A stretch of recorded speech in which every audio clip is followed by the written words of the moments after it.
Hi, welcome to the Drunk Linux User. I'm Len. I am the Drunk Linux User. And unfortunately, today's another one of those ranting video days. I think some people, especially on some of the channels that I'm on different platforms, will appreciate this probably more than others. We're going to start off with talking about how GPUs are capable of hosting malware. It was bad enough when we found out that Intel could be taken over by, the heartbeat and stuff like that. But now it turns out that your graphical processor for your computer can do the same thing. It seems to be affecting the more high-end GPUs, like the Intel, NVIDIA, and AMD processors. And it also seems to be affecting only Windows users at this time and using the OpenCL framework, version 2.0 or above. Right below it, it also talks about the fact that apparently there was another GPU-based malware rootkit named Jellyfish, and it was a Linux-based GPU malware rootkit. Well, that's news to me. I'd never heard about that. I hope that anybody using Windows or Linux, or I would even suspect that Mac would be to some ways affected as well, will not be due to this. So we're going to go back up here, and the next one is we're going to start talking about some privacy here. German police are reportedly using Pegasus spyware. This is government. Okay, Germany is reportedly one of the countries using the Pegasus spyware to collect information from the internal storage, microphones, and cameras of target smartphones. German Federal Criminal Police Office secretly bought Pegasus from the NSO Group in 2019. And isn't that nice? They just buy it in secret and they use it on whoever they want to because it's a secret. The NSO Group sold Pegasus since 2018, and it's known for using a variety of novel techniques to gain access to a target smartphone, evading detection by your device's security systems. Can include your phone calls, text messages, emails, contact information, and media. Pegasus most recently attracted criticism after Forbidden Stories and Amnesty International, of all places, shared a list of more than 50,000 phone numbers associated with journalists, activists, and politicians who'd been identified as potential targets for the spyware. WhatsApp CEO Will Cathcart later said Pegasus was used against senior government officials allied with the U.S. Well, how nice is that, huh? Article goes into comments after that, but yep, Big Brother, there you go. And speaking of data collection, why don't we go in with, would you sell your own personal data and what would you charge? And this is the part that's kind of really scary, is that over 3/4 expressed a level of concern about how much data there is accessible to businesses, and 72% believe that even companies who say they're not selling their information are actually doing so. So the trust factor is like really, really low, right? Yet, when asked if they would trade that data for cash that went directly to them, 62.6% of respondents said they would consider it. Of those, most would be willing to give up their email address, 75%. Full name, 56%, and demographic information such as age or race, 49%. Almost half of the people that were questioned. What's wrong with people? Seriously. So it says, it's often said that everything has a price. Right now, I know that a lot of people go onto Facebook and they basically just give their life away. But look at this. Putting a price on privacy and how much Americans would charge for their data. This is what's disturbing. Their home address. Okay, well that's a nice price, I suppose, for a one-time shot, right? But only 14.5% of people said they would not sell. Let's do the math here. That's like saying 85% of people out there in the world would be willing to go ahead and just sell their information. Now, granted, that $1,048.60, they're not talking about if this is a one-time or per occurrence.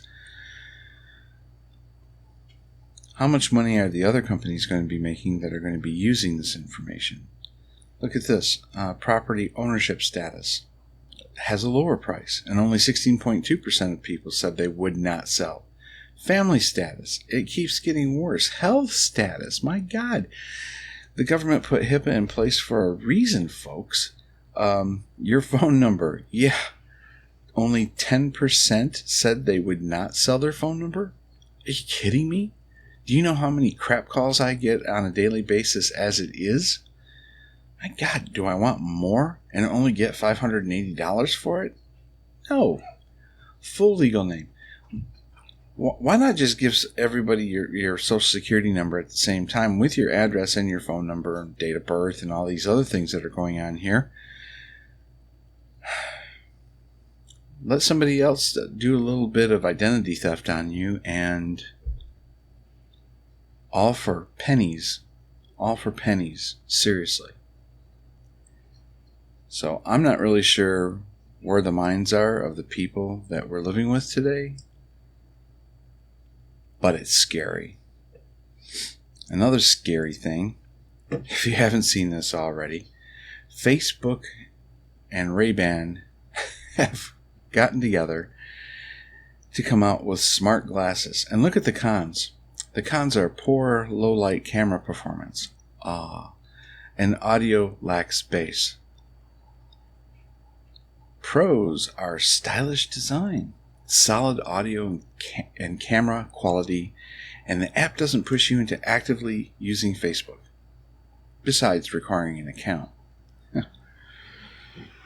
I remember when Google came out with their glasses and everybody raised a big fit about it because people were being videoed and the audio without their permission. People were just going around. Could be office, could be outside. People had no idea that the glasses were actually recording their activity. You can come up with an awful lot in a very short period of time that can make people feel very uncomfortable if they find themselves being a viral video at some point. This isn't cool. I'm not going to get into what this guy says he believes about smart glasses, and we're just going to continue on down. But apparently these smart glasses are about $300. I guess that's stylish. I don't know. But anyway, they have two cameras. As he says, small cameras clearly visible on the top left and right corners. That's not quite so evident, honestly. Apparently, there's also supposed to be a little red flashing light. We'll get to that later. You can get them in 5 colors: glossy black, blue, brown, olive, or matte black. Wow. And different colored lenses, too. So, I don't know. I do not like this whole thing. I don't like it at all. But again, leaving the articles up for you to be able to read, you judge for yourself. Is this what you like?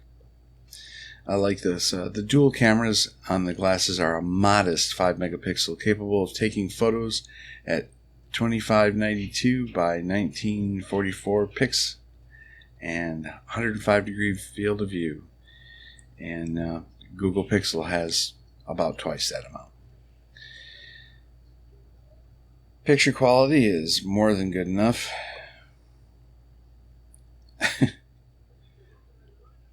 And I guess indoor quality isn't bad either. Audio quality, everything seems to be fine. You can pump up the volume, but the bass apparently is lacking. Honestly, if you're going to buy something like this to wear sunglasses and listen to your music without having to have a separate device altogether, cool. The recording part of it, whether it be the microphone or the cameras, I don't like it. But they're saying it's the most versatile smart glasses available.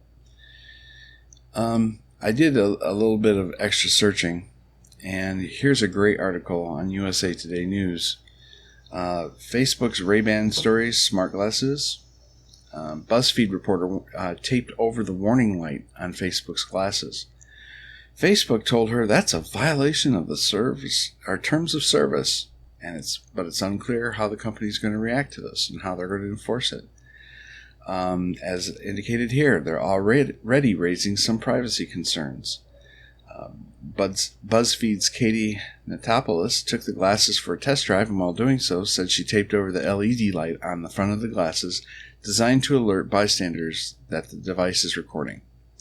When she told Alex Himmel, the vice president of AR at Facebook Reality Labs, about this, he said that it was a violation of the terms of service.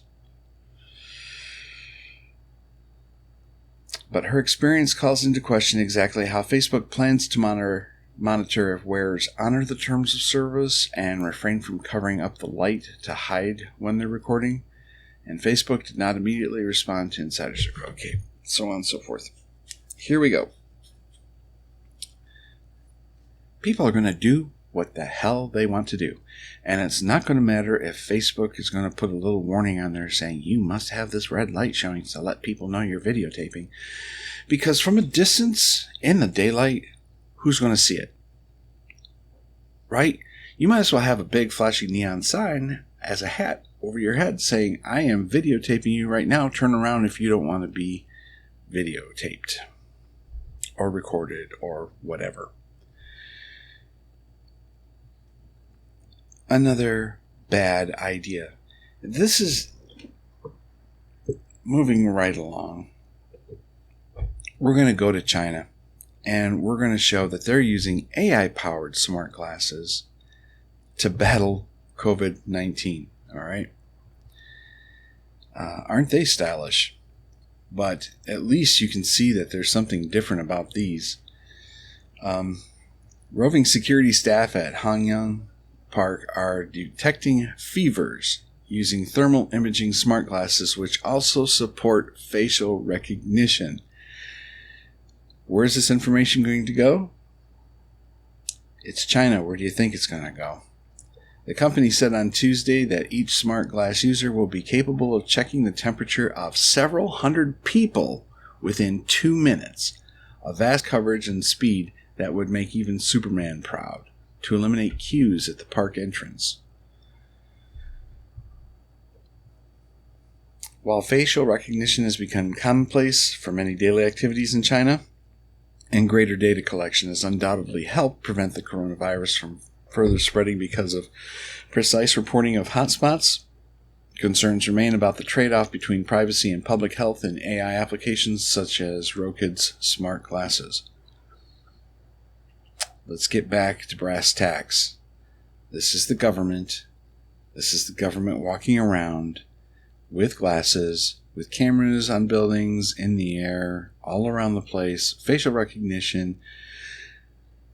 They know if you have a fever. They know if you've been bad or good, and so be good for goodness sake. This is getting way beyond out of control. This is getting to the point of almost hilarious and abject comedy.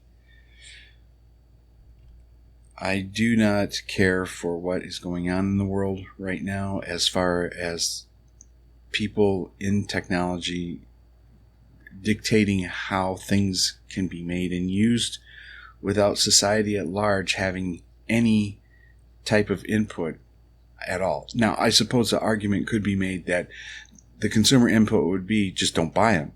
But you know there are going to be people who are going to use this for bad, all right? They're going to maybe stalk people. You're going to have private investigators using these things to do their dirty work. They can't just use a big old bulky camera anymore and go flash.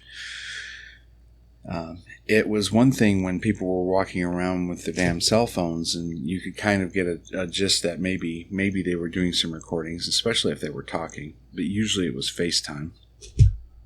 Now you haven't a clue. There are also, and I don't know if I can get this out here easily enough, but there are these little guys too. Okay? They work. And you really don't even see the camera. That's the part that's really kind of scary about this stuff. Why did I get it? It was $2 free shipping, and I wanted to make a point. Do I use it? Nope. I really think that we need to take a much closer and harder look at what we're doing with technology and making it not only more controllable by the user, but more controllable in the sense that walking around and capturing other people's lives should not be, in my opinion, should not be allowed unless there's permission. And you better get permission, in my opinion, or there should be a whole bunch of lawsuits going on. Well, nice downer of an episode again, right? Yeah. Tell me what you think about that. I can do the lighthearted, boy, I'm getting drunk all the time, let's play Linux games, but sometimes, like I said, I just think things are important and should be passed along. I have my spin on it. You might have a different take. Go ahead. Let me know. You're not going to hurt my feelings any. It's not. And if you're going to try to change my mind, give me good, solid information. Just don't say I'm an idiot or I have no idea or the world has changed. Just because there has been a change doesn't make the change good. All right? So I'm going to leave you with these immutable and absolutely stunning words of wisdom. Don't drive drunk. Don't drink and drive. Don't go to eBay or Amazon and buy a whole bunch of crap that you don't need, especially smart glasses. Take good care of yourselves. Watch out for yourself. Don't give your life away to strangers. Bottoms up. Later, dudes. Just can't beat a good cup of Java.